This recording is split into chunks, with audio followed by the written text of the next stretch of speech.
ọ̀rọ̀ ńlá rèé o fẹ́ni tó bá létí kó gbọ́. Wọ́n ní ẹ̀yin ọmọ Yorùbá ẹ yé dalẹ̀ mọ́. Bàdáwa Ọmọlúkà wọ́n wá ránṣẹ́ sí Ṣèyí Mákindé. Wọ́n ránṣẹ́ sí gbogbo àwọn gọ́fúnà ilẹ̀ Yorùbá pátápátá àtàwọn tó ti ṣe gọ́fúnà rí àtàwọn tí ó wà ń bẹ̀ lọ́wọ́lọ́wọ́ báyìí. Ipe gbogbo yín ẹ̀ máa dìde ilẹ̀ Yorùbá máa run lọ tán. In fact, ẹ wò ó, ẹ má jẹ́ sọ gbogbo wọ́n sọ àwọn àṣírí kan bẹ̀ ẹ wò ó ní agbára ó ṣe kí ni ó lágbára etí mi nìkan kọ́ ló máa gbọ́ ẹ wá lọ gbọ́ bí wọ́n ṣe ṣàlàyé àwọn ọ̀rọ̀ náà. àwa láàmú ìpinnu àwọn pípù yìí ṣùgbọ́n Ọlọ́run fúnra rẹ̀ ti fi hàn wá, ó ti fi sí ọkàn wa, ó fi sí ẹnu wa, ó fi sí ìmòye wa àti rí ọ̀pọ̀lọpọ̀ nínú àwọn ọmọ Yorùbá ló ti sọ jí àwọn bíi Adéyínká Johnson, àwọn Ọláyọmí Kóìkí, àwọn àgbàgbàgbàgbàgbà nínú ìjàngbara ìran ọmọ Yorùbá, àwọn náà ti sọ jí iye wọn ti jẹ́ kan rí i pé táwọn ará bíi àwọn Fúlàní tán pílànì fún wa rèé, kí ni ẹ ṣe Fúlàní ní káàtọ ọmọ Ìgbò, táwọn ọmọ Yánmírí àwọn ọmọ Ìgbò tí wọ́n pílànì fún wa rèé, táwọn ọmọ Fúlàní tán pílànì fún ìran Yorùbá rèé. Tí ò bá ṣoore ọ̀fẹ́ Ọlọ́run tó jẹ́ kí gbogbo wa sọ jí ni, báyìí náà wọ́n ṣeéṣe kó má sí tó jẹ́ Yorùbá mọ́. Ẹ̀yin ẹ wo àrà tí wọ́n dá, ẹ wo itú tí wọ́n pa láàárín ọdún díẹ̀ sẹ́yìn tá a ti ń pariwo pé Yorùbá fẹ́ lọ, pé ìtàn ṣe fún Yorùbá lágbára, ẹ wá wo pé ṣe gbé ìṣe wọn dé. Ẹ wo iye àwọn èèyàn tí wọ́n ti pa, ẹ wo iye ẹ̀mí tó ti ṣòfò. Tó bá wá jẹ́ pé àpariwo síta ń kọ́. Ṣùgbọ́n tó wá mú kí ọ̀rọ̀ yìí ta mi lára, tó jẹ́ kó gún mi, tó jẹ́ kó ń ṣe mí ṣùṣùṣùṣù, òun ni pé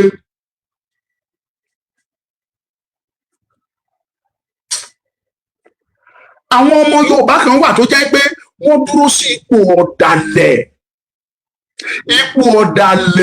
wọ́n sì ń dalẹ̀ ìran ọmọ Yorùbá nítorí àǹfààní ara wọn, nítorí tí wọ́n fẹ́ jẹ àti tí wọ́n fẹ́ jẹ́ gan, wọ́n torí ẹ̀ wọ́n ń dalẹ̀ Yorùbá. Ẹ jẹ́ ká fura ọmọ Yorùbá, ẹ jẹ́ ká lè kíyèsára.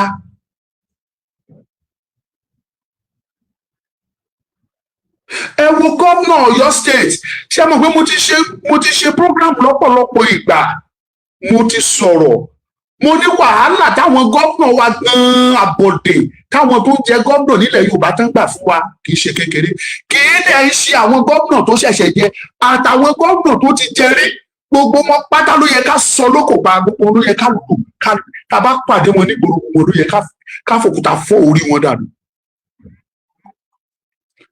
Yàtọ̀ sẹ́nìkan nínú wọn, ẹnìkan yẹn dẹ̀ rèé Ọlọ́run ti gbà sáfẹ́fẹ́ rèé ló ti lọ, òun Akérédolú. Gbogbo àwọn gómìnà tó kù tó ti jẹ sẹ́yìn, ibikíbi tá a bá ti pàdé wọn yẹ ká lẹ̀ wọ́n lóko ni. Tí wọ́n bá ṣe é lù pa fún wa ó yẹ ká lù wọ́n pa ni. Torí wọ́n ti dalẹ̀ Yorùbá, wọ́n dalẹ̀ ìran yìí. Nítorí tí wọ́n fẹ́ jẹ́, àti láwọn gómìnà nílẹ̀ Yorùbá tó dìídì sọ pé ẹ̀tọ́ ni pé káwọn fún àwọn Fúlàní nílẹ̀, ilé náà pè ní rúgà, kan dẹ̀ wọ́n tún sọ pé tó tọ́ ni. Ṣé rí kan tí mo fẹ́ kí gbogbo wa káwọn dá sọ́ọ̀ ni pé ìjọ pè ní òṣèlú, kò yẹ kẹ́ ẹ fi ìran Yorùbá ṣòṣèlú, kò yẹ kẹ́ ẹ fi láìfù wa, ìgbé ayé wa kẹ́ ẹ fi tàfàlà, kẹ́ ẹ fi ṣòṣèlú, ó léwu. Ṣùgbọ́n ọ̀pọ̀lọpọ̀ àwọn gómìnà ilẹ̀ Yorùbá tí wọ́n ṣe nìyẹn. Ṣebí torí pé Ṣèyí Mákindé òun jẹ́ opposition ló ṣe pariwo tiẹ̀ síta.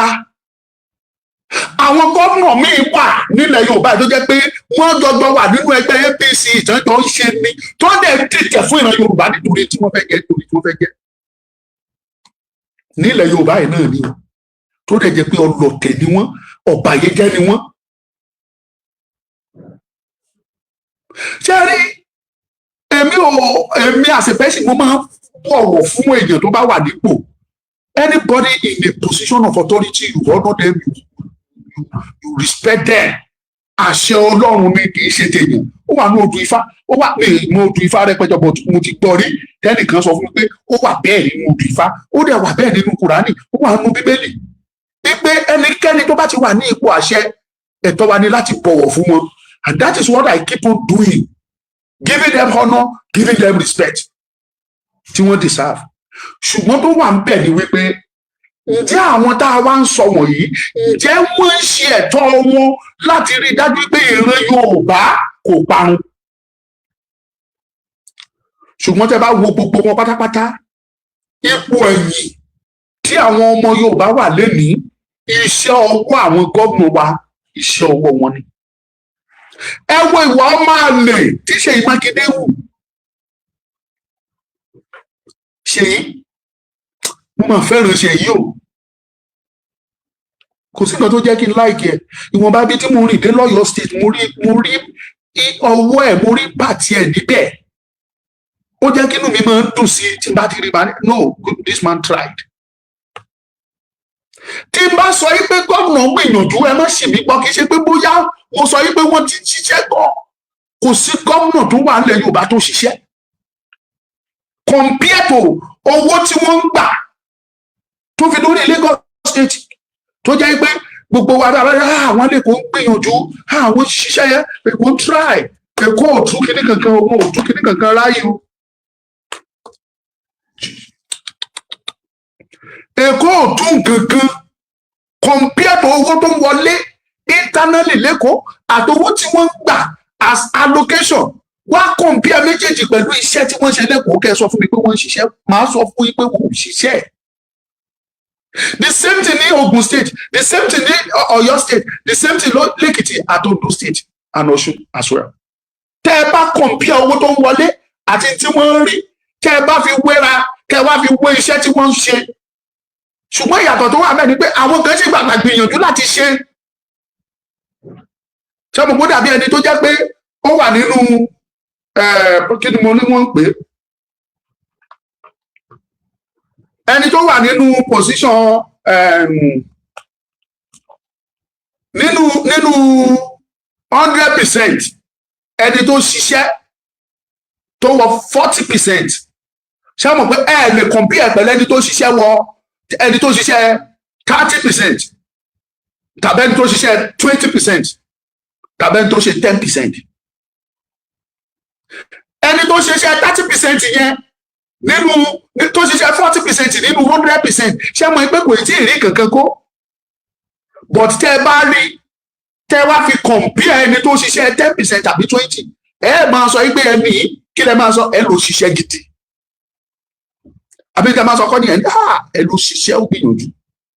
Wí àràsá bá gbé kalẹ̀ ní ìdùnnú, ẹ mọ̀ pé kò ṣe kankan compare to owó tí wọ́n ń gbà.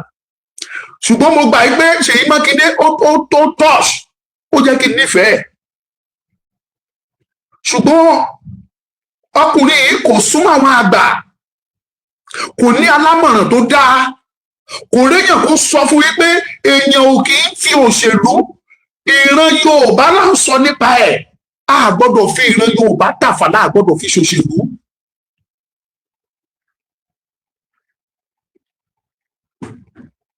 Ṣùgbọ́n kò yé wọn. Ṣèyí Mákindé ń fi Yorùbá, ó fi ń ṣòṣèlú. Ó ti gbàgbé pé orúkọ téèyàn bá ṣe lénìí, ìtàn ni lọ́la.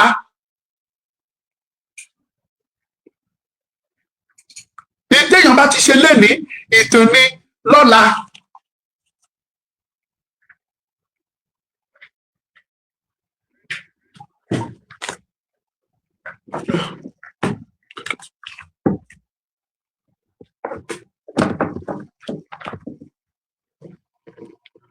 Anything téèyàn bá ti ìtàn ni, èèyàn dẹ̀ máa ń gbìyànjú láti ṣe iṣẹ́ kórúkọ ẹ̀ kó ba lè wọ inú ìwé ìtàn ni, káwọn ọmọ lè sọ ń pa tiẹ̀ lọ́la. Mo ti sọ lọ́pọ̀lọpọ̀ ìgbà, à ń sọ nípa Nelson Mandela ní South Africa. Èyí tó ṣe, bó ṣe farajìn, bó ṣe ṣiṣẹ́, òun ló jẹ́ kí ìran wọn ní South Africa tó ò ṣe gbàgbé ẹ̀ dọ́là. Kí wá orúkọ ẹ̀ kò wá mọ lórí South Africa nìkan, orúkọ yẹn rìn ó lọ. Ẹ gbé program, orúkọ yẹn lọ. kọjá South Africa a ṣà ń sọ nípa ẹ̀ níbí the same thing làwọn tó wà ní Kenya, East Africa, West Africa, North Africa, Central Africa, Southern Africa, gbogbo wọn pátápátá ni wọ́n ń sọ nípa ẹnìkan tí wọ́n pè ní Nelson Mandela. Iṣẹ́ tó ṣe ló jẹ́ kí wọ́n máa rántí orúkọ ẹ̀. Kí ni tí wọ́n fẹ́ ṣe tó fi máa rántí orúkọ ẹ̀? Awólọ́wọ̀ gbìyànjú, ó sa ipá ẹ̀, ó kópa ribiribi nítorí ìran ọmọ Yorùbá títí di ọ̀la ọlọ́la ọmọ Yorùbá ò lè gbàgbé orúkọ ẹ̀. Bàbá ti bí mi, ìyá mi bí mi, wọ́n kọ́ mi, wọ́n sọ nípa Awólọ́wọ̀ fún mi. Mo tún jáde síta, mo tún gbọ́ nípa Awólọ́wọ̀, nípa iṣẹ́ rere tó ṣe, mo tún gbọ́ nípa ẹ̀, nípa ipa tó kó fún ìran ọmọ Yorùbá, mo gbọ́ níta. Àwọn ọ̀rẹ́ sọ, mo wò nínú tẹlifíṣàn, mo gbọ́ nínú rédíò, mo wò nínú pépà, mo kà nínú ìwé ìtàn, mo gbọ́ lọ́dọ̀ àwọn oríṣiríṣiríṣiríṣiríṣi. Iṣẹ́ rere tó ṣe láyé ò fi gbàgbé ẹ̀. Kí ni wọ́n fẹ́ sọ nípa tiẹ̀ tó bá kú? Next year á pé 40 years Awólọ́wọ̀ ti kú tó ti dágbére. 1987 l'Awólọ́wọ̀ tó ti sọ pé ó dìgbà ó ṣe. Next year ló máa pé 40 ọdún and yet people still remember him. Kí ló fẹ́ kán sọ nípa tiẹ̀? Ṣèyí Mákindé. Kí ló fẹ́ kán wí nípa tiẹ̀? Ọ̀gbẹ́ni Ṣèyí. Ẹ jókòó kẹ́ ronú yín láròjinlẹ̀. Ẹ ronú yín bó ti tọ́ àti bó ti yẹ. Nígbà tí wọ́n sọ pé issue security, tá a bá ní ká gbé sọ́tún ká gbé sósì, security matter gómìnà ló ní. Ṣùgbọ́n tá a bá tún wò lọ sọ́tún tá a wò sósì, federal government gbọ́dọ̀ fọwọ́sowọ́pọ̀ pẹ̀lú gómìnà kán tó lè rí security takùn. Ẹ jẹ́ ká sọ òótọ́ síbi tó ti tọ́ wà. Nǹkan méjì ló lè mú kí security breach ní state, tó lè breach security state. Màá sọ méjèèjì fún yín lẹ́nu. Number one, ó wọ federal government. Security lè breach látọwọ́ federal government tó bá fẹ́ ṣòṣèlú.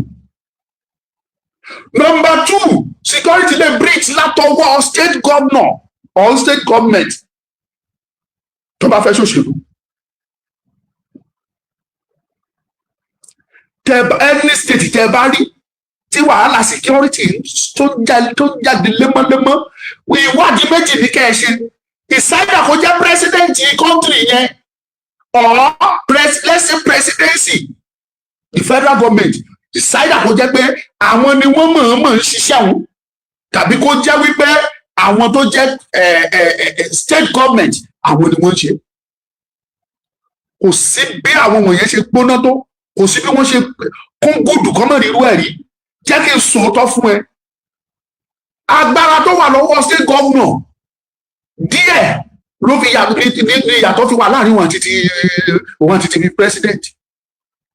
Àwọn méjèèjì náà jọ ní immunity. Ẹ má ṣì mí gbọ́, mo mọ̀ pé ó jìnnà díẹ̀ o. Bọ̀ síbẹ̀síbẹ̀ náà àwọn gómìnà wa wọ́n dàbí president kékeré ni. Ìyẹn ni wípé tí ẹni tí bá ń ṣẹlẹ̀ ní state, tẹ́ bá gbọ́ pé state governor yẹn sọ pé agbára òun ò ká, ẹ lọ ṣèwádìí yìí dáadáa ẹgbẹ́ pé ó ti lọ́wọ́ kan nínú. Torí kó lè bá wá jà ní state yẹn as a governor nínú state, ó ní commissioner of police ní state yẹn, ó ní commandant civil defence ní state yẹn, ó ní commandant immigration ní state yẹn, ó ní army, bóyá infantry tàbí brigadier cartonmenti, ó ní cartonmenti àbí brigadier àbí infantry àwọn whatever, ó ní state yẹn tó ṣàjò lórí artillery, ó ní state yẹn. So báwo ló ṣe wá fẹ́ sọ fún mi pé àwọn kan jalè níbi kan agbára wọn dẹ̀ pọ̀ ju agbára ọlọ́pàá àti infantry àti kìnnì kan ó ju agbára ẹ̀ lọ? Bí mo ṣe kéré mọ yìí, tí n bá jẹ gọ́vnọ̀ state mi lénìí, mo mọ nǹkan tí mo lè ṣe láti takùn security tí ẹ ní gbọ́ pé wọ́n wá jalè lẹ́nu yẹn. Because màá ní joint task force. Àwọn security team tí mo máa ní ọ̀nà mẹ́ta náà máa pín sí. But it is possible. We are Africans. Ọmọ Yorùbá ni wá. kó tó ní pé ojú là, kò ní kan táwọn baba ńlá wa tí wọ́n fi ń ṣọ́ ìlú ni, kò ní kan táwọn baba ńlá wa tí wọ́n ń lò tí wọ́n fi ń jagun ni. Ọ̀tọ̀ ni máa tíìmù àwọn ọmọ yẹn sí o, ìyẹn àwọn oníṣẹ̀ṣe tó gbóná dànù tó gún wà lọ́wọ́ wọn gidi. Àwọn oníṣẹ̀ṣe nínú ìyẹn wọ́n á ní ọlọ́dẹ, àwọn ọdẹ á wà ń bẹ̀, àwọn babaláwo á wà ń bẹ̀, àwọn ológun á wà ń bẹ̀. Because ẹnu mọ̀ ó bá sọ̀rọ̀ pé àwọn oníṣẹ̀ṣe ọ̀nà mẹ́ta náà pín sí, olóògùn wà nù, oníṣègùn wà nù wọn, babaláwo wà nù wọn, adáhunṣe wà nù wọn. Àwọn mẹ́tẹ̀ẹ̀ta náà parapọ̀ tán jẹ́ oníṣẹ̀ṣe. Ṣùgbọ́n àwọn tó yẹ òye wọn ò kí ń mọ̀ yàtọ̀ àwọn mẹ́tẹ̀ẹ̀ta. Inú bí ni kọ́ ni mo ti máa ṣàlàyé àwọn mẹ́tẹ̀ẹ̀ta fún yín. Oníṣẹ̀ṣe wà, oníṣègùn wà, oníṣègùn wà, adáhunṣe wà, adẹ̀dẹ̀ babaláwo.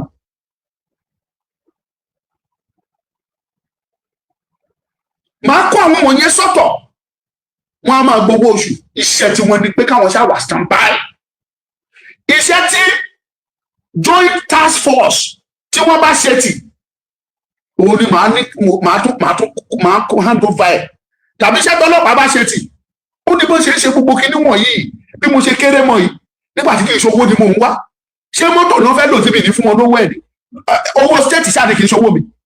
Àbí drone tó fẹ́ máa fò lókè náà fẹ́ rà ni màá ní mi ò lówó ẹ̀ tí màá fún wọn. Kí ni equipment tí wọ́n ní síbi ní fún wọn? Màá kọ́kọ́ ní joint task force tó jẹ́ pé joint security team yẹn àwọn àmì máa wà ńbẹ̀, DSS á wà ńbẹ̀, civil defence á wà ńbẹ̀, ọlọ́pàá máa wà ńbẹ̀, immigration máa wà ńbẹ̀. Àwọn wọ̀nyẹn joint ni wọ́n á máa kó wọn papọ̀. Ọmọ state mi gẹ́gẹ́ ni màá tún yàn kó máa ṣe lórí ẹ̀. Bí ní màá lè jòkó wá ṣe ọmọ Ondo state, ó lè jẹ́ major general nínú army, ó lè jẹ́ retired AIG, ó lè jẹ́ kíní òun ni màá tún fi sí. Tá jẹ́ olórí nínú gúúpù yá dẹ̀ jọmọ Ondo state. Tó bá ń wù ẹ́ aṣọ ọmọ Ondo state, jẹ́ káwọn ará mi máa gba ẹjọ́ tó wù wọ́n ní state yẹn ká máa pa ẹbí yẹn ká máa pa family yẹn kó lè máa wò náà. Gbogbo eléyìí láti sọ, mo ti sọ many times. Ṣùgbọ́n àwọn gómìnà yìí wọn ọ̀pọ̀lọpọ̀ wọn lórí fídíò wa ń wò. Yes, tí mo mọ̀ ní àìmọye fídíò tí mo ṣe tí mo dẹ̀ ní confam pé àwọn gómìnà wù yìí.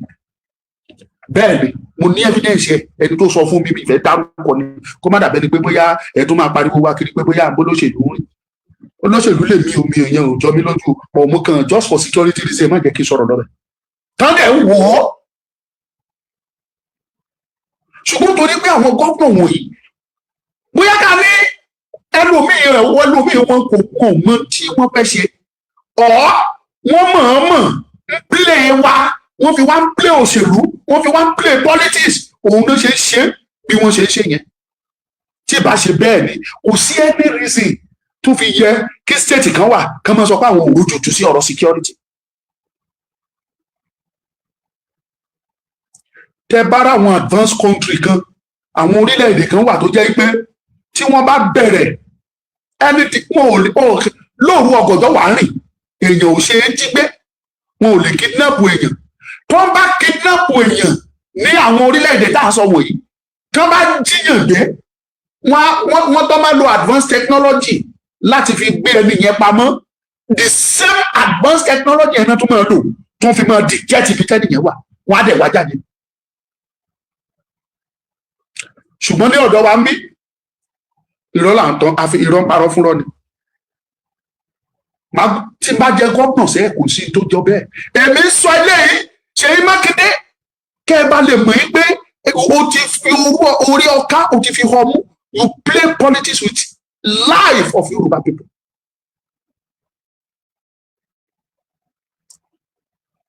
Ó bẹ́ra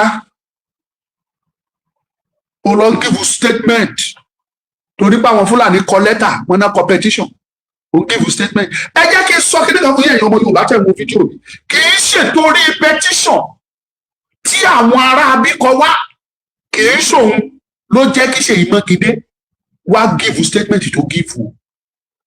Inú ń bí Ṣèyí Mákindé sí Sunday Igboho torí pé Sunday Igboho ò tẹ̀lé. Sunday Igboho ò dance to his tune. Inú ń bí Ṣèyí Mákindé sí o. Kò dé tó bá yẹ pé Ṣèyí Mákindé ní agbára àti ọ̀dà pé kọ́lọ́pàá gbé Sunday ni tàbí kí DSS wá gbé Sunday tó wáyé pé ó ní agbára lórí wọn ni á ti pàṣẹ pé kí wọ́n wá gbé Sunday Igboho. ẹ jẹ́ ká bára wa sòtítọ́, kò sí anything tó lè ṣẹlẹ̀. Àtáàkì tó ṣẹlẹ̀ nílé Sunday Igboho gómìnà ò lè sọ pé kò mọ̀ sí. Ní July 1st 2021 Sunday Igboho Ọlọ́run ló save life ẹ̀ lọ́jọ́ tá à ń wí, ṣùgbọ́n mò ń sọ mò ń repeat ẹ̀, gómìnà ò lè sọ pé òun mọ̀ sí torí kò sí irú operation yẹn tí gómìnà ò ní mọ̀ sí. That is why they call them number one in the state. Kò sí tó lè kọjá ní state yẹn tí wọn ò ní gba information yìí kó tó ṣẹlẹ̀ ṣá. It is ó dàbí pé kí nǹkan fẹ́ ṣẹlẹ̀ ní Nàìjíríà kẹ́ni president ò gbọ́. President has ó ní etí ní everywhere. Every nooks and crannies of the country, the president ní etí sí. Kí ló yan àwọn political offices sí? Kò sí tó bá fẹ́ ṣẹlẹ̀. Àwọn wọ̀nyí á gbọ́ from one person to another person to another person to another person to another person. Adọ́dọ̀ president instantly. Kò sí ṣá. Ìyẹn àwọn security agency yẹn náà pè ní intel. They call it intel or info. In short of information jáde. Ẹni tí ò kìí ṣe gọ́ọ̀mẹ̀ntì kan fọwọ́ ra information tó jẹ́ pé a máa gba information yẹn frequently. Not to talk of federal government, not to talk of the state government. Kò sí àrà tó fẹ́ ṣẹlẹ̀ ní state kan tí gómìnà yóò mọ̀ sí àfi tí ò bá fẹ́ sọ. Àfi tó bá fẹ́ parọ́ fún yín. Àwọn eléyìí tí gómìnà ò mọ̀ sí, bóyá wọ́n lọ ṣàkọlù, wọ́n pààyàn, Fúlàní ṣàkọlù, ó ṣe gbogbo ẹ̀. Tí gómìnà kan bá sọ fún yín pé ipá òun ò ká, agbára òun ò ká, ẹ sọ fún pé bọ̀bọ̀ kan tó ń pè lọ́mọ ọdún ká sọ pé irọ́ ló pa, kò fẹ́ gbégbèsè ni. Ìṣáídà kò jẹ́ pé ó fi play òṣèlú. It is possible, ó ṣeé ṣe.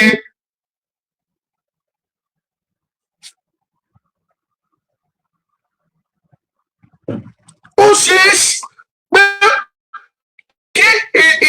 kí gómìnà sọ yín pé òun ò agbára òun ò.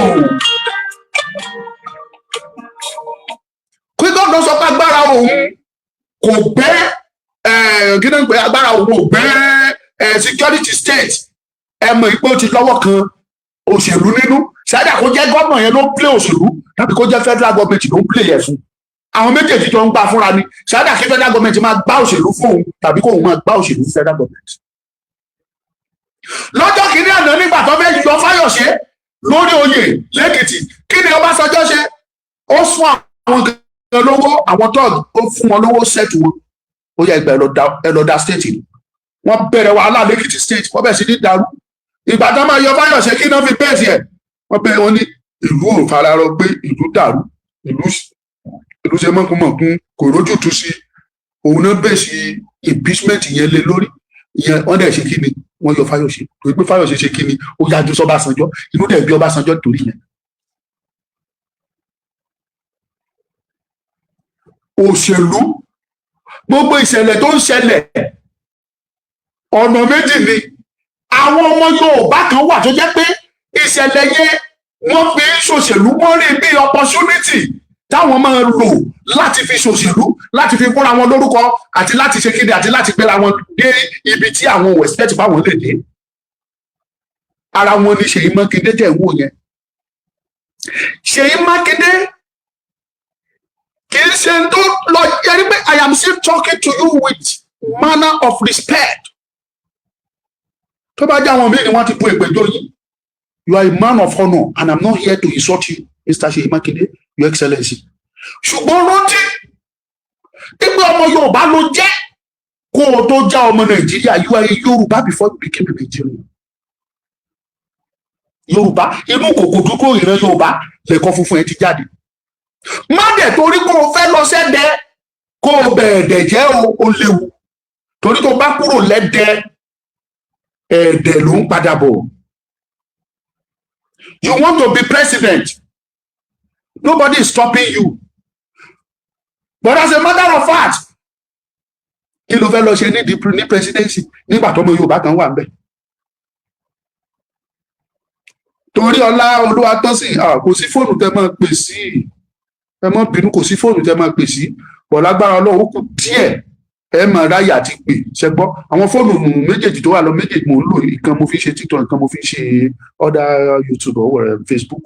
So ẹ má bínú, ẹ ní lè pè. ṣé ti gbọ́ ẹ má bínú ẹ̀ nílé pé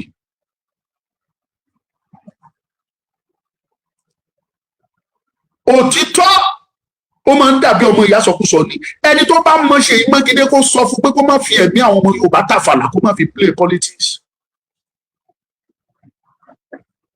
Ṣèyí Mákindé ti ní lọ́kàn àti gbógun ti Sunday Ìgbòho torí pé Sunday Ìgbòho tẹ̀lé bàbá Ládọjà àti pé Sunday Ìgbòho tẹ̀lé Tinubu dẹ̀ rèé kò Ṣèyí Mákindé kò bá ti Tinubu kódà kò bá ti bàbá Ládọjà torí pé kí ni ẹni tóun fẹ́ kó ṣe gómìnà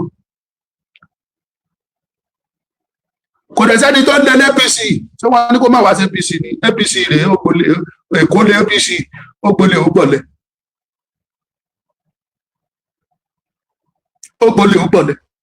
so wọ́n sọ eléyìí káwọn ọ̀dà gómìnà kan lọ mọ̀ mo dẹ̀ fẹ́ kẹ́yìn ọmọ Yorùbá mọ́ ẹ lọ mọ̀ dájú pé ìyà tó jẹ́ ọmọ Yorùbá lè ní ọwọ́ àwọn gómìnà wa ló wà wọ́n rí nǹkan tí Fúlàní ṣe fún wa wọ́n rí nǹkan táwọn ọmọ Ìgbò ń ṣe fún wa wọ́n rí bí opportunity wọ́n rí bí ààyè fún àwọn láti ṣe kíni láti lè gbéra wọn síbi tí wọn ò fẹ́ irú Ṣèyí Mákindé báyìí ó dìde ó promote ara ẹ̀ ó lóun fẹ́ ṣe president nítorí pé ó fẹ́ ṣe president you want to make Fulanis ó fẹ́ fi wọ́n ṣọ̀rẹ́ wọn bá máa pa ìyẹn wọn bá pa bàbá ẹ wọn bá pa àbúrò ẹ òkun ayé kán ṣáà ti support ẹ kán ṣáà ti dúró tì ẹ torí pé ó fẹ́ ṣe president. The same thing ló ṣẹlẹ̀ nígbà tí Ọ̀ṣínbàjò tó jẹ vice president bóun náà ṣe nìyẹn kò sí bó ṣe kidnap nílẹ̀ Yorùbá kò sí bó ṣe gbéyàn kò sí bó ṣe òun náà ò ní sọ̀rọ̀ àwọn Fúlàní náà la support dáàdi wa Tinubu náà ṣe bẹ́ẹ̀ nígbà tí ó sì ń wá president.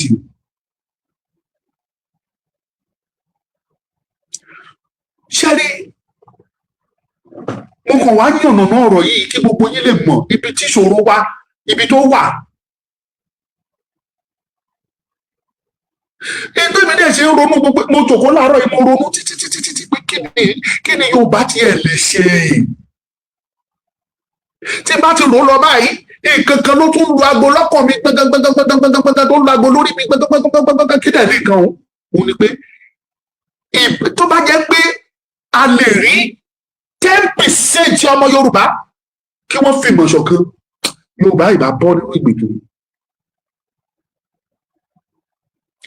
Gbóyè tí mo pè 10% bá mi láìkí program yìí tẹ̀ ń wò mí nínú TikTok kí ló dé ọ̀rọ̀ mi rùn sí yín kò sí wàhálà tó bá ti rùn sí yín ẹ má like ẹ but ẹ bá ń rí kankan díẹ̀ mú jáde please like it kó tó di pé màá wá ṣe give away fún yín fún ti birthday bàbá mi Aṣíwájú give away tí bá ti parí ètò mò ń bọ̀ bẹ́ẹ̀ so tí like tí mò ń wò yìí tí like yẹn tí ò bá ti wọ tí like yẹn ò bá ti wọ 5,000 likes no give away so ìwọ tó bá ti mọ̀ pé mò ń wo àwọn tó fẹ́ like ẹ̀ ń sìn yìí mò ń wò wọ́n tí likes yẹn tí bá ti ń rí so èèyàn 10 la fẹ́ ṣe fún 10 péré la fẹ́ fún ní give away yẹn so prepare kí má fi àkókò ṣòfò lórí àlàyé tí mò ń ṣe lọ I am almost done.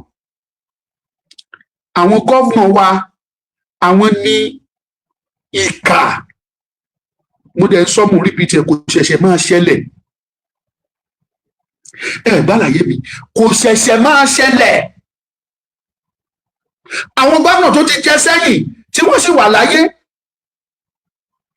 kí ni wọ́n ṣe ìdí tí wọn ò fi lè tí nǹkan kan ò fi ṣe kan tí nǹkan ò fi ṣe kan ní pé ọ̀pọ̀lọpọ̀ nínú wọn tá bá ti ń parí níbẹ̀ wọ́n á tún pera wọ́n tún lọ Àbújá ilé tó fẹ́ ṣe sẹ́nétọ̀ á lọ ṣe sẹ́nétọ̀ èyí tí ò ṣe sẹ́nétọ̀ á tún fẹ́ lọ ṣe mínísítà.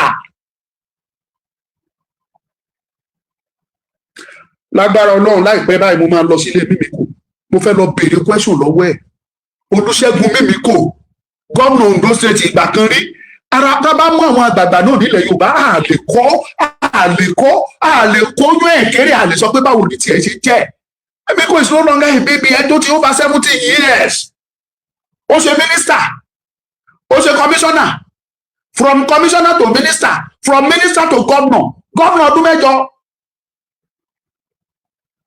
àlè kó mo fẹ́ béèrè ọ̀rọ̀ lọ́wọ́ wọn pé kí ni ìran Yorùbá ṣe fún yín sẹ́ẹ̀.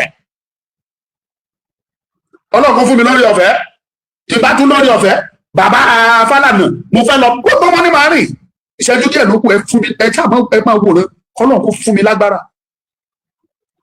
ìbéèrè ni mo fẹ́ lọ bí kí ni ìran Yorùbá ṣe fún yín ìbéèrè àkọ́kọ́. ìkejì kí lẹ fẹ́ ṣe sílẹ̀ tẹ́ ẹ bá lọ kí la fẹ́ ká máa sọ nípa yín tẹ́ ẹ bá ti lọ tọmọ Yorùbá máa sọ.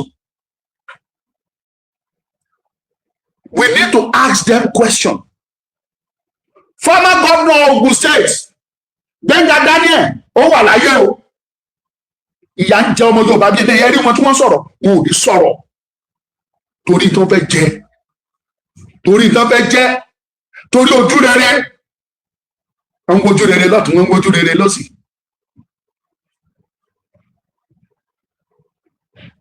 Amosun ó wà láyé ọkọ̀ ìkú ọ wọn ń wojú rere lọ́tùn àtòsí. Àmbọ̀dé wà láyé o Rájí Fáṣọlá wà láyé o bó ṣe ń fìyà ń jẹ Yorùbá tó bó ṣe ń kidnap bí Fúlàní ṣe ń prove ẹ̀ fún wa báwọn ti gba ilẹ̀ wa wọ́n jẹ́ ká mọ̀ báwọn ti gbà.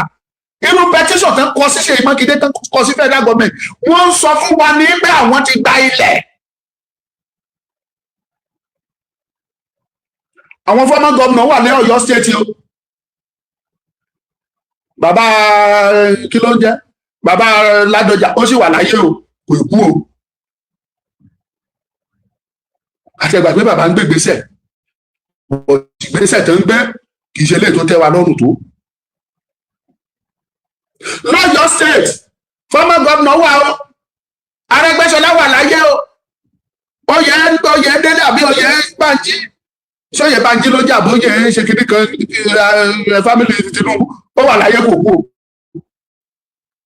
Èkìtì náà the same thing Ṣẹ́gun Òní wà láyé Fáyẹmí wà láyé Fáyọ̀ṣe wà láyé wọ́n dẹ̀ ń pa ikú tó yẹn lẹ́kìtì state tí kàn gbé fìyà jẹ èèyàn kò sí nínú wọn tó sọ̀rọ̀ mọ́ wọ́n ṣe pọ̀ torí pé kí ni oníkálukú wọn ò fẹ́ ṣe òkè torí pé wọ́n sì lépa kankan lókè nítorí tán fẹ́ jẹ. Ondo state a ní Mímíkò ó wà ńbẹ̀ o mo tẹ̀ jọ pé òun nìkan náà ni former governor tó wà Mímíkò wà ńbẹ̀ o kò kú o. Àìmọye àwọn former ministers àìmọye àwọn former security personnel high ranking military officers tí wọ́n ti retire major general lieutenant generals tọ́ndẹ̀ jáwọ́ ọmọ Yorùbá tọ́jọ́ ọmọ Yorùbá àwọn major general lieutenant general even full time general deputy inspector general police inspector general police a ní wọn lẹ Yorùbá o tán wà láyé wà láàyè o tó ti kú o wọn wà láyé wọn wà láàyè wọn ò tí ì kú.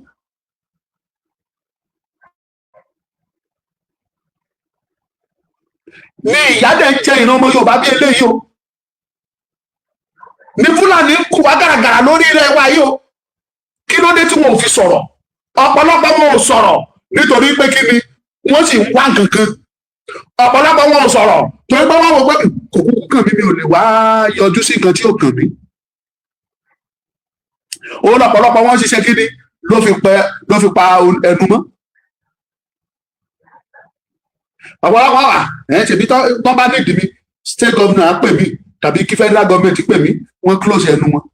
àwọn tó jẹ́ pé professional ni wọ́n nínú iṣẹ́ security wọ́n wà àtàndọ́ ọmọ Yorùbá ní rẹpẹtẹ o gbogbo ọ̀nà pẹ̀lú wọn kí ló fẹ́ kán sọ lẹ́yìn tó bá lọ kí ló fẹ́ kán sọ nípa tiẹ̀ títí ayé àfi parẹ́ làwọn ọmọ Burkina Faso ló máa sọ nípa Thomas Sankara táyé àfi parẹ́ ni kò tó ò ní sọ ìtàn Burkina Faso kan máa sọ ìtàn Thomas Sankara president wọn tó wà bẹ́ẹ̀ Toure ṣé Toure náà ló jẹ́ Yaya Toure àbí ó dà pé Yaya Toure náà ni àbí lọ́gbà bí o kí lorúkọ president Burkina Faso tó burú gidi ṣé Toure náà ni rárá kì í ṣe Toure kì í ṣe Yaya Toure mo ti torúkọ yẹn lọ bó ṣe wà yẹn president wọn yẹn títí ayé fi máa parẹ́ wọn ò lè gbàgbé orúkọ ẹ̀. Ẹjọ́ ẹ bá mi kọ orúkọ president Burkina Faso yẹn jáde. Traoré good kì í ṣe Torí, Traoré, Ibrahim Traoré, títí ayé àbí parẹ́ wọn ò ní gbàgbé ẹ̀ ní Burkina Faso torí àwọn ìgbésẹ̀ tó gbé. Number one, ó protect ilẹ̀ wọn. Number two, ó protect culture wọn. Àṣà àti ìṣe ilẹ̀ Burkina Faso ó protect ẹ̀. Number three, ó protect economy wọn, gbé ara wọn kúrò lábẹ́ ẹrú, lábẹ́ ìsìnrú. Àgbà wọn bá tágbára wa bá gbé ẹ̀jẹ̀ ká mọ̀ ṣe àsìnrú lábẹ́ orílẹ̀-èdè kankan mọ́. Gbogbo ọrọ̀ ajé wọn tí France ń wà lọ ó dúró tó ní kò jọ. Mọyé ìgbà tó ti dìde coup against ẹni tí wọ́n dẹ̀ fail.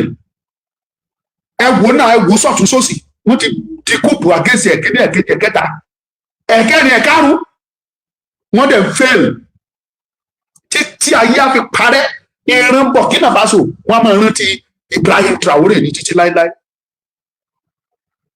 Kí lẹ́yìn àgbààgbà wọ̀nyí, kí lẹ́yìn àgbààgbà òṣèlú, àgbààgbà sọ̀rọ̀sọ̀rọ̀, àgbààgbà security, àgbààgbà ẹlẹ́sìn, kí lẹ̀ ń wò, kí lẹ fẹ́ kàn sọ nípa tiyín tẹ́ ẹ bá lọ?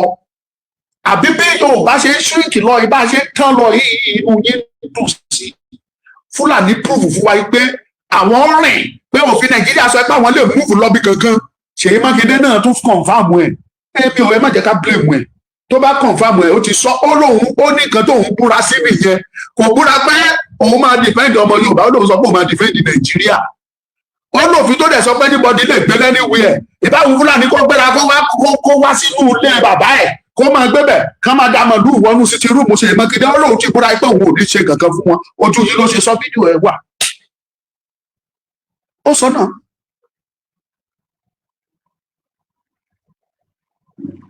Ó lóun ti búra fún Nàìjíríà, ó ní the constitution of Nigeria section this and section this say that everybody has a freedom of movement. You can move to anywhere you like. That's all means you can move inside Ṣèyí Mákindé sitting room and dá màlúù wọbẹ̀ and jẹ bí wọn ò rí koríko jẹ nínú sitting room ẹ̀ kàn jẹ rọ́ọ̀gì kàn jẹ ṣíà. Ó lóun ti búra pé òun ò ní stop wọn. Wọ́n Ṣèyí Mákindé fail láti tún wọnú Nigeria constitution tó sọ yìí ní pé you cannot just go and acquire any house land. Bíbí tí ẹ ṣe kún bíbí yìí ṣe kí ní mi ò wá kí má kàn tí ẹ ṣe lọ́ọ̀yà ṣe mi mọ̀ pé kò tọ́ ni kéèyàn dédé lọ acquire ilẹ̀ tí òun ṣe tiẹ̀ kó dédé lọ gbà lọ́nà ìrú. Ẹjọ́ yìí lọ́ọ̀yà nínú ilé ẹ sọ fún mi pé rọ́dọ̀ ọmọ lùkà pa. Fúlàní dédé gbéra wá láti north á dẹ̀ wọ inú ilẹ̀ wa. Kò sí ilẹ̀ tó wà níbí tí ò ní olúwa tó lẹ́ni tó ní. This is Àkúrẹ́. Bákúrẹ́ ṣe wà yìí, oníkálukú ló ní portion tiẹ̀. Ilẹ̀ bàbá alágbájáre, ilẹ̀ bàbá àtàmìdùrẹ́, ilẹ̀ family báyìí ní, ilẹ̀ family báyìí ní. Gbogbo ilẹ̀ wọ̀nyẹn ló parapọ̀ ló di Àkúrẹ́. The same thing lákúrẹ́ yẹn náà. The same thing ní Lóńdó, the same thing ní Lọ́wọ̀, the same thing lákòókò, the same thing káàkiri. Bí mo ṣe wà yìí, ó yípo ilẹ̀ bàbá mi mo mọ̀, jẹ̀rẹ̀jẹ̀rẹ̀ ló lọ nílùú mi. Kẹ́ni kankan dẹ̀dẹ̀ kó dẹ̀ wá inú ilẹ̀ bàbá mi yẹn kó dẹ̀ torí pé mo wà nísìnyí tí mi ò tí ì lọ lẹ́hún tí mi ò rówó tí mo lè fi tún nǹkan ṣe ń bẹ̀ tàbí tí mi ò fi ṣe anything kó dẹ̀ dédé wá láti Sókótó kó dẹ̀ dá màlúù wá kó dẹ̀ dó sórí ilẹ̀ mi yẹn kó kọ́lé síbẹ̀ kó máa bímọ ó dẹ̀ ti bímọ tó dẹ̀ ti bí sí tó rẹ̀ sí lórí ilẹ̀ mi yẹn tán kéwú tán kírun tán ṣe gbogbo ẹ̀ lórí ilẹ̀ bàbá mi tó fi ilẹ̀ tó pé kémi ọmọ ẹ̀ jogún. Ẹ̀dẹ̀ ń sọ fún wa pé ẹ̀tọ́ pé Nàìjíríà constitution sọ pé àlélẹ́. But the question remains this that ṣé èmi ní ẹ̀tọ́ àti lọ ṣerú ẹ̀ ní Sókótó? Ṣé mo ní ẹ̀tọ́? Ṣé mo láyà láti ṣe even tí bá tiẹ̀ ti gẹ́gẹ́ bẹ́ẹ̀ ṣe sọ pé constitution sọ pé ó tọ́? Kémi bá sọ pé mo fẹ́ ṣé mo láyà àti lọ dánwó ẹ̀wò? Ṣé mo lè dánwò ní Sókótó? Ṣé mo lè dánwò ní Kánò? Ṣé mo lè dánwò ní Kẹ́bì or anywhere ní North? But mo mọ̀ pé Nàìjíríà constitution kò fààyè gbà á pé kẹ̀kàn dédé bá àjórí ilẹ̀ onílẹ̀ kẹ̀dẹ̀ bẹ̀ sí ní develop kẹ̀dẹ̀ mọ́ kọ́ kẹ̀dẹ̀ sọ bẹ́ẹ̀ dìrú. Mo mọ̀ pé Nàìjíríà constitution ò lè sọ bẹ́ẹ̀ láíláí. Bó ti wù kí Nàìjíríà constitution yẹn kó ṣèké kò lè sọ bẹ́ẹ̀. Ẹgbẹ́ yìí lọ́ọ̀yà tẹ́wàá bí mo fẹ́ mọ̀ tó bá ṣe bẹ́ẹ̀ ní lóòótọ́ èmi máa wọ inú ilé Ṣèyí Mákindé mo fẹ́ lọ inú ilé ẹ̀kọ́ pàdé ẹ̀ máa gbé sìmẹ́ǹtì àti búlọ́ọ̀kù máa gbé bíríkì àdáni àwọn ọmọ ilé ẹ̀ máa ní ká máa dígì ibẹ̀ kan afẹ́kọ bíbí ilẹ̀ ìlówó ra búlọ́ọ̀kù àti sìmẹ́ǹtì máa ní ká máa fi kó bambú ọparun màníkan kò dání àti kíní ewé àti bàbà afẹsẹ ilé sí bíi ti Fúlàní afẹsẹ sínú ilé Ṣèyí Mákindé.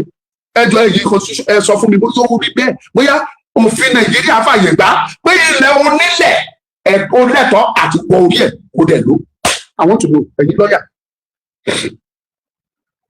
kí n tó máa lọ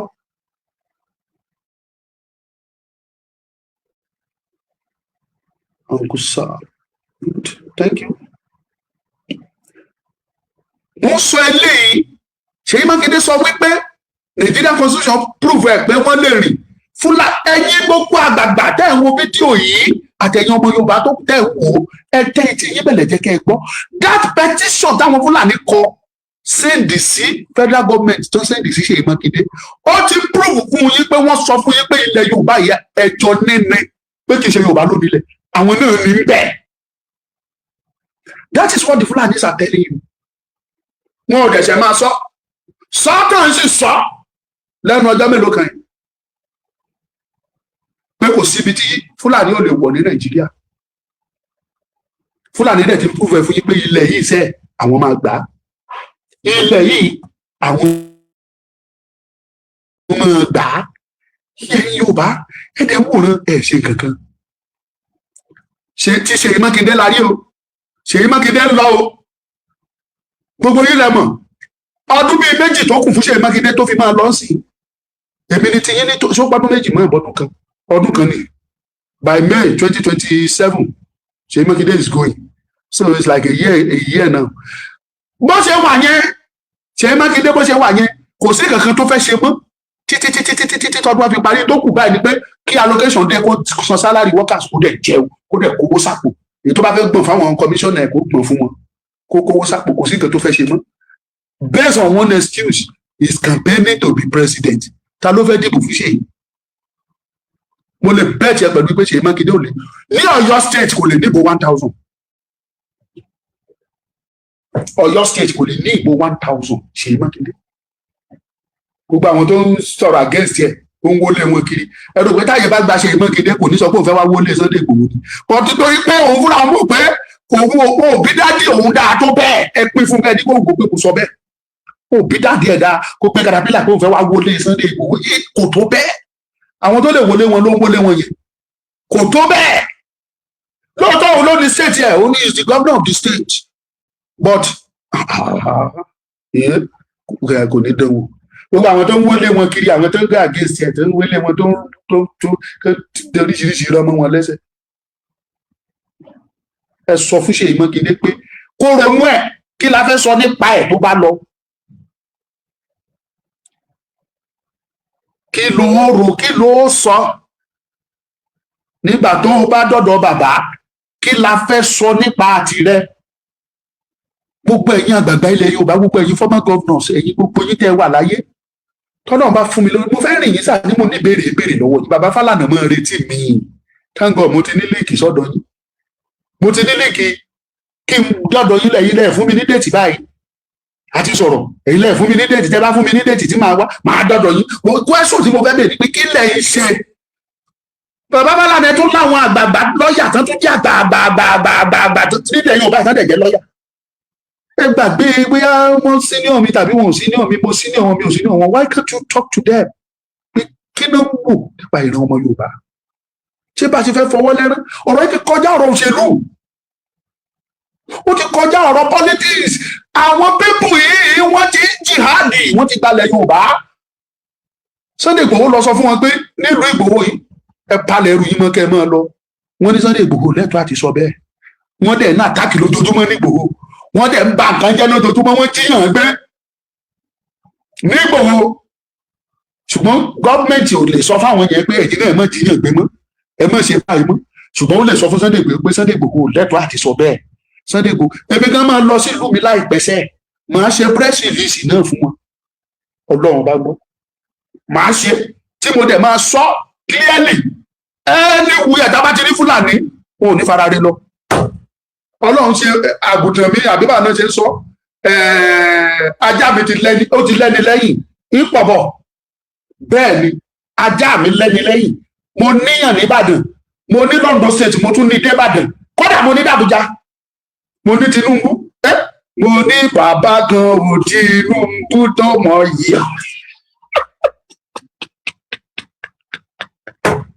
Ọ̀gá inú ti bí àwọn bàbá ẹgbẹ́ ìbọn mi dà ọmọ kí lọmọ ká sọ yìí bàbá yìí kò lè wọlé. Mo ní bàbá kan ò Tinubu tọmọ mo ní Tinubu lókè kò sí tẹ́ fi wá ṣe. Mo láwọn tẹ̀mí lóńdó state àmúyẹ àwọn kábíyèsí lọ́balọ́ba tó wà lẹ́yìn wa lóńdó state ìwádìí wa kọjá sí Ìbàdàn mo lólóyè ọkùnrin kan bíi gba ọkùnrin mo ní kábíyèsí Olúbàdàn bàbá tèmi ni lọ́sùn state ńkọ́ paríparí ẹ̀ mo tún wá lárólé mo tún ní Oòduà kì í ṣe àrólé ìyẹn ẹ bá máa pe Ọọ̀ni Ifẹ̀ ní àrólé mọ́ ẹ pé ní Oòduà gangan mo tún lóòduà sẹ́yìn kí wá láǹsọ ẹ lọ́jọ́ ẹrù ọgbẹ́dọ̀ tíá máa lọ èmi náà fẹ́ lọ ṣe press release kí Fúlàní jáde tó ẹ méjì ẹ̀yin ọ̀dọ́ tẹ́ ẹ bá gbé irú ìgbésẹ̀ yẹn ṣe bí kí gọ́ọ̀mẹ̀ntì kó wá kó gbogbo ọ̀dọ́ irú ilé tí mo ní mo fẹ́ ṣe ní ìlú mi sì mi ní dáṣe máa káwọn yúùtù dání yúùtù tó bá sọ pé òun ò ṣe nítorí òṣèlú ó bù mí máa inform àwọn yúùtù ní ajáde aṣọ anywhere tẹ́yìn Fúlàní bá wà lórí ilẹ̀ tó jẹ́ ti ọ̀kà o àfẹ́yìn bẹ̀ mọ́ ọmọ kàrúfẹ́ ní mí àfẹ́yìn máa kúrò pátápátá tá a bá ti sọ ẹ jẹ́ kí gómìnà Ondo state kó ọ̀dà pé kán wá arrest gbogbo àwa ọ̀dọ́ ìlú kò sí wàhálà àtẹ̀lé station yẹn tí ò bá ti nígbà wá wọ́n á rẹ́ ọba àdìtá àbá máa rẹ́ẹ̀tì odidi àdúgbò kan wọ́n á rí bẹ̀ kó àwa yúùtù díẹ̀díẹ̀ sí tí ò bá gbà wá wọ́n á tún wá sàdúgbò míì wọ́n á gbogbo ilé tó wà lálágbà káwọn rí wa kódà síbẹ̀